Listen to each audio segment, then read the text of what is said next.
HOCl कहलाता है hypochlorous acid, hypochlorous acid. HClO2 कहलाता है क्लोरस एसिड, HClO3 कहलाता है क्लोरिक एसिड, और HClO4 कहलाता है perchloric acid. Oxidation number basically हम कहते हैं कि जो वेरिएबल होता है। अब क्लोरीन का ऑक्सीडेशन नंबर इनमें हर एक में चेंज है।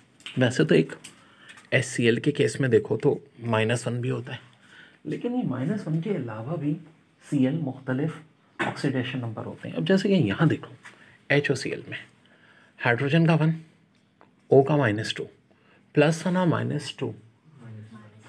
अच्छा नहीं, बैलेंस करने के लिए Cl क्या होगा, +1 होगा। ओवरऑल याद रखो जो कंपाउंड होता है उसका ऑक्सीडेशन नंबर क्या होता है, न्यूट्रल यानी कि 0।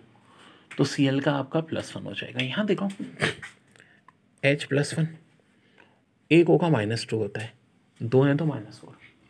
तो बैलेंस करने के लिए Cl का होना चाहिए +3। यानी हाइपोक्लोरस एसिड में ये आ चुका है एग्जाम में सवाल कि जी क्या होता है ऑक्सीडेशन नंबर Cl का, +1। और खाली क्लोरस एसिड में कितना होता है, +3। आइए देखते हैं क्लोरिक एसिड में कितना होता है। क्लोरिक एसिड जिसका फार्मूला HClO3 है, फार्मूले भी आता है। तो जी ये +1, यहाँ -2 है, 3 है तो -6। इसका मतलब है Cl का यहाँ हो जाएगा +5।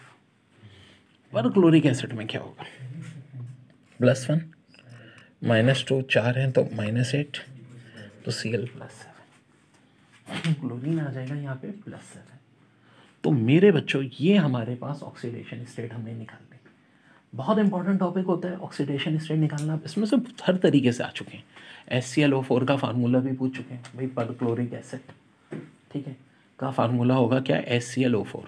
HClO4 या परक्लोरिक एसिड में Cl की ऑक्सीडेशन, तो जी ऑक्सीडेशन परक्लोरिक एसिड में Cl की निकली +7, क्लोरिक में +5, क्लोरस में +3, हाइपोक्लोरस में +1। तो देखो हर ऑक्सीडेशन स्टेट क्या है, चेंज होती रहती है, लेकिन कोई एलिमेंट जब सिंगल हो, ठीक है, तो उसकी ऑक्सीडेशन स्टेट 0 होती है। जैसे कि सोडियम है, अकेला है 0, S8 हालांकि 8 मॉलिक्यूल्स हैं, लेकिन ऑक्सीडेशन स्टेट क्या होगी, 0। तो भाई बहुत इंपॉर्टेंट टॉपिक है ऑक्सीडेशन नंबर। अब अगर ऑक्सीडेशन में देखो जैसा कि OF2, Na2O2 और Ko2, यहाँ क्या है कि ऑक्सीजन की ऑक्सीडेशन स्टेट मालूम करेंगे। अब चूँकि हम मालूम करने को आ ही रही है, इसलिए ऑफकोर्स हम इसकी -2 नहीं लेंगे, बल्कि बाकी की मदद से निकालेंगे। अब देखो कुछ ऐसे हैं जिनकी ऑक्सीडेशन स्टेट कभी चेंज नहीं होती, उनमें से फ्लोरीन की हमेशा -1 होगी। बाकी हेलोजन्स की चेंज हो जाती है, लेकिन फ्लोरीन हाईली इलेक्ट्रोनेगेटिव, इसकी -1 होगी। तो अगर 2 हैं तो ये -1 के बजाय -2 हो जाएगी। इसका मतलब है यहाँ बैलेंस करने के लिए ऑक्सीजन की होनी चाहिए +2। जी हाँ, ये एक ऐसा केस है जिसमें ऑक्सीजन प्लस में भी आ जाता है। अब Na2O की बात करें तो मेटल्स में जो ग्रुप 1A वाले इनकी फिक्स होती है हमेशा, ग्रुप 1A वालों की भी हमेशा +1 होती है, जिस तरह फ्लोरीन की -1 होती है। तो एक सोडियम +1, 2 है तो +2। तो बैलेंस करने के लिए 2 ऑक्सीजन की मिला के कितनी होगी, -2। अब देखो अगर 2 ऑक्सीजन की मिला के -2 है तो इसका मतलब क्या हुआ कि अगर एक ऑक्सीजन की हम बात करें,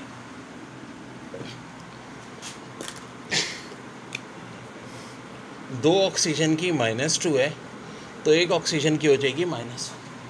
और जब ऑक्सीजन की -1 हो तो उसको कहते हैं परऑक्साइड, ये कहलाती है परऑक्साइड। अब यहाँ देखो पोटेशियम +1 और 2 ऑक्सीजन मिलाकर के -1 है, 2 ऑक्सीजन मिला के -1 है तो एक हो जाएगी -1/2। और जब ऑक्सीजन की -1/2 हो तो ये कहलाती है सुपर ऑक्साइड। ये भी MCQ साथ है कि ऑक्सीजन -1 है तो परऑक्साइड और ऑक्सीजन -1/2 है तो सुपर ऑक्साइड। बच्चों अब देखो Na2CrO4 में Cr की पूछ रहे हैं ऑक्सीडेशन स्टेट। तो यार मैं तो इसका खेल मैथमेटिक्स की तरह खेलता हूँ। सोडियम को मैं +1 मान लूँगा, 2 है तो 2 से मल्टीप्लाई कर दूँगा, फिर Cr आ गया, फिर ऑक्सीजन की -2 है, 4 से मल्टीप्लाई करके = 0। ये +2 है plus Cr, 2 4 8 -8 = 0। Cr +2 -8 -6 equal to 0, और ये -6 उधर जाके +6, तो CR की वैल्यू क्या आ जाएगी, +6 आ जाएगी, और यही क्या हो जाएगा, हमारा आंसर हो जाएगा। देखो जैसे कि SO3 -2। सो डियर, अब ये न्यूट्रल एटम नहीं है तो मैं इक्वल टू के इस तरफ 0 नहीं बल्कि -2 लिखूँगा। अब मैं सल्फर लिखूँगा और ऑक्सीजन की -2 होती है तो -2। चूँकि 3 ऑक्सीजन है इसलिए इसको मल्टीप्लाई करूँगा 3 से, 2 3 6 होता है, और ये -6 से उधर जाके +6, -2 +6 बोले तो 4। फाइनल आंसर सल्फ़र का मेरा आ जाएगा 4, इसका ऑक्सीडेशन। अब अगर ऑक्सीडेशन में देखो जैसा कि OF2, Na2, O2 और Ko2, यहाँ क्या है कि ऑक्सीजन की ऑक्सीडेशन स्टेट मालूम करेंगे। और चूँकि हम मालूम करने को आ ही रही है इसलिए ऑफकोर्स हम इसकी -2 नहीं लेंगे बल्कि बाकी की मदद से निकालेंगे। अब देखो कुछ ऐसे हैं जिनकी ऑक्सीडेशन स्टेट कभी चेंज नहीं होती, उनमें से फ्लोरीन की हमेशा -1 होगी, बाकी हैलोजेंस की चेंज हो जाती है, लेकिन फ्लोरीन हाईली इलेक्ट्रोनेगेटिव, इसकी -1 होगी। तो अगर 2 हैं तो ये -1 के बजाय -2 हो जाएगी। इसका मतलब है यहाँ बैलेंस करने के लिए ऑक्सीजन की होनी चाहिए +2। जी हाँ, ये एक ऐसा केस है जिसमें ऑक्सीजन प्लस में भी आ जाता है। अब Na2O की बात करें तो मेटल्स में जो ग्रुप 1A वाले इनकी फिक्स होती है हमेशा, ग्रुप 1A वालों की भी हमेशा +1 होती है, जिस तरह फ्लोरीन की -1 होती है। तो एक सोडियम +1, 2 है तो +2। तो बैलेंस करने के लिए 2 ऑक्सीजन की मिला के कितनी होगी, -2। अब देखो अगर 2 ऑक्सीजन की मिला के -2 है तो इसका मतलब क्या हुआ कि अगर एक ऑक्सीजन की हम बात करें,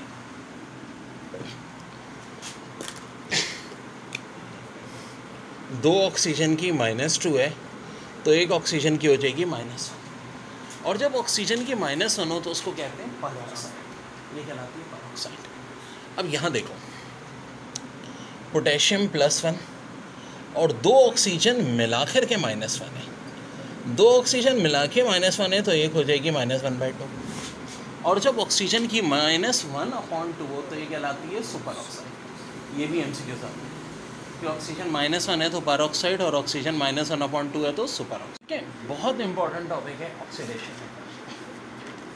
Cl का ऑक्सीडेशन नंबर HCl के केस में तो -1 होता है, लेकिन अगर हम हाइपोक्लोरस एसिड, या हाइपोक्लोरस एसिड है इसमें बात करें तो H+1 O-2, और बैलेंस करने के लिए Cl+1।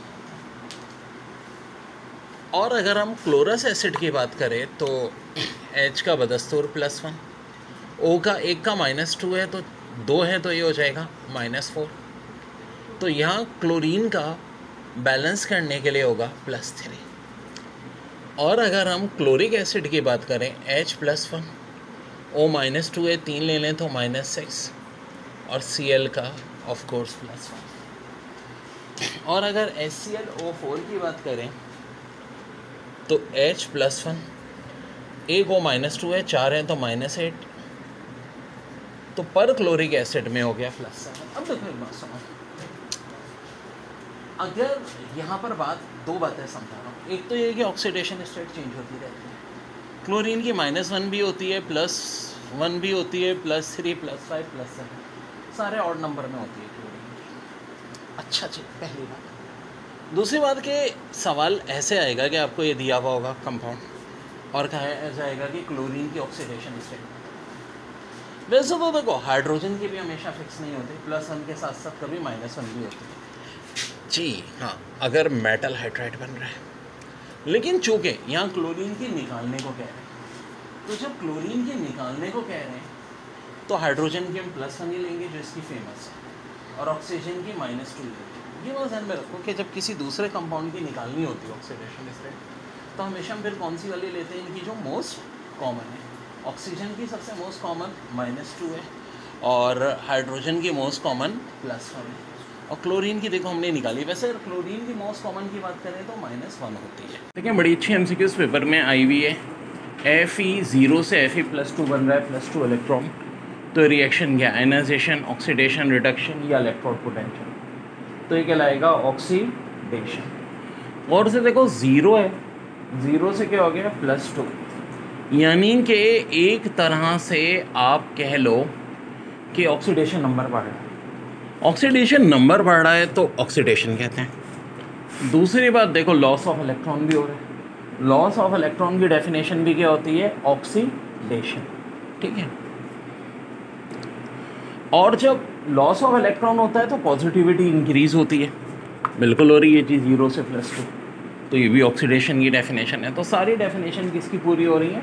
ऑक्सीडेशन की। ये क्या है बच्चों? बड़ी है मैम से क्यों? Cl2 + 2 electron 2 Cl negative. पूछ रहे हैं क्या बनेगा? Ionization, oxidation, reduction, electrode potential. ये कौन सा प्रोसेस है?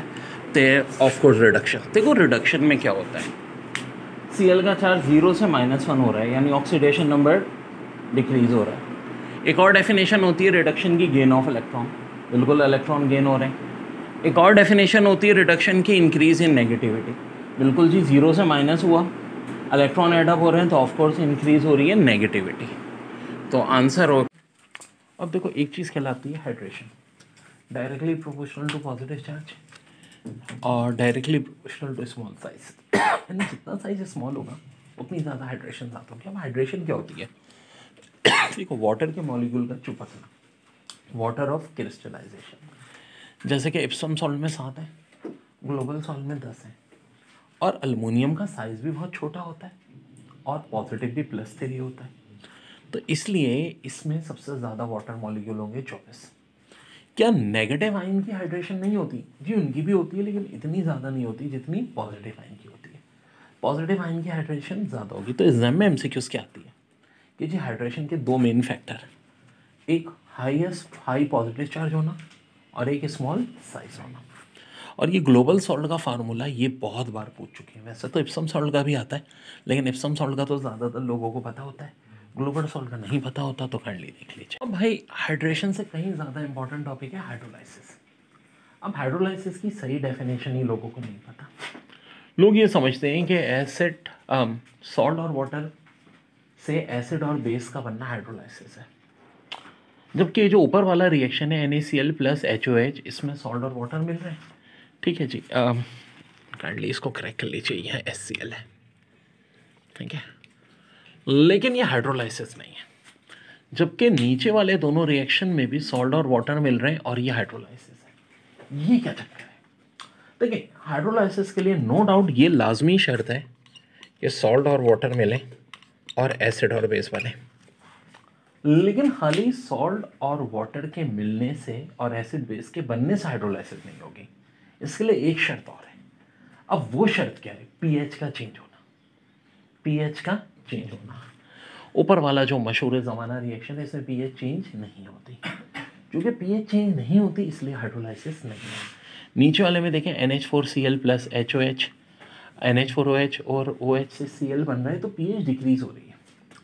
चाहे डिक्रीज हो चाहे इंक्रीज हो, चेंज तो हो रही है ना भाई, तो हाइड्रोलाइसिस है।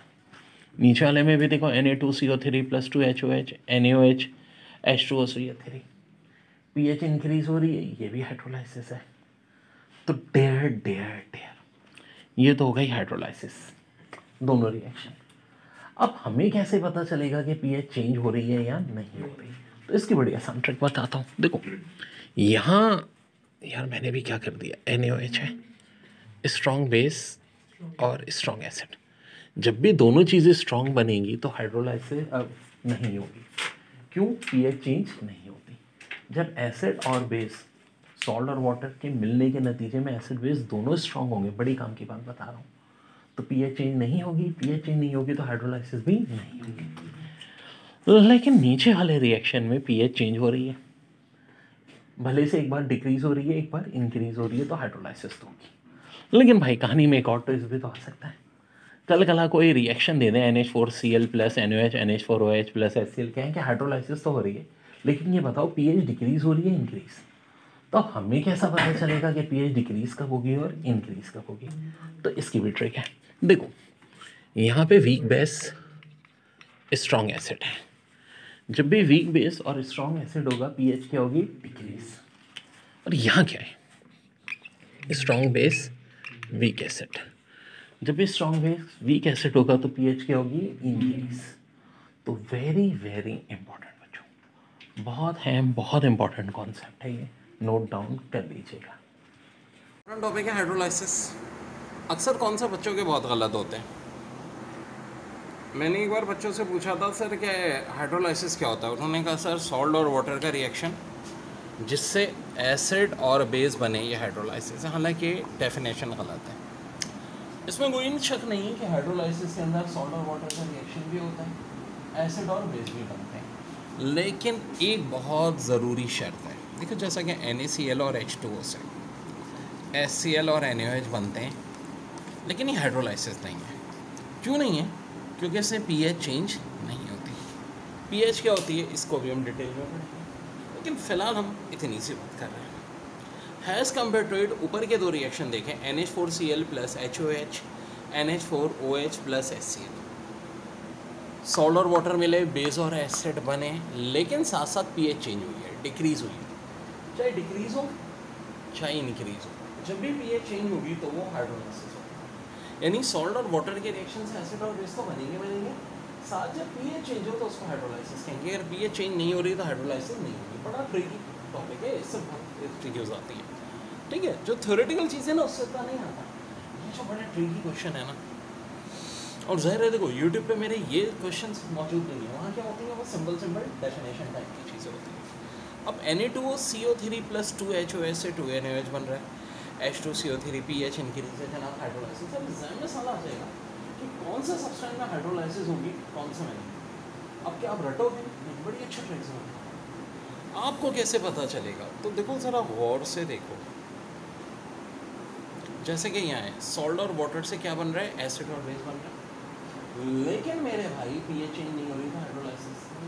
हमें कैसे पता चलेगा कि pH चेंज हो रही है नहीं? यहाँ गौर से देखो, HCl बना जो कि क्या है, स्ट्रॉन्ग एसिड, NaOH बना जो कि क्या है, स्ट्रॉन्ग बेस। जब भी सॉल्ट और वाटर की रिएक्शन में दोनों चीज़ें स्ट्रॉन्ग बनी, एसिड और बेस, इसका मतलब है कि हाइड्रोलाइसिस नहीं हो रही। हाइड्रोलाइसिस फिर होगी कब? हाइड्रोलाइसिस तब होगी जब एसिड और बेस में से एक स्ट्रॉन्ग हो, एक वीक हो। अब यहाँ देखें, HCl बना स्ट्रॉन्ग एसिड, NH4OH बना वीक बेस।